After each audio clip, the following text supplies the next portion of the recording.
కొలిచే దేవుడు మైలపురం మల్లయ్య. అదిగిన వారికి అన్ని ఇచ్చే ఆప్తుడు మన మల్లయ్య. తలచిన వెంటనే తండ్రి వలె ఆదరించు ధన్యమూర్తి. తన పరభేదము లేనివాడు, అందరి హృదయాల్లో కొలువినవాడు.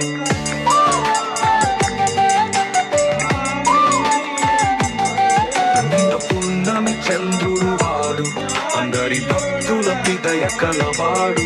అందుకే అందరికి నచ్చేవాడు, అందరూ మెచ్చేవాడు. మనకి వెలసిన వాడు మన మల్లయ్య.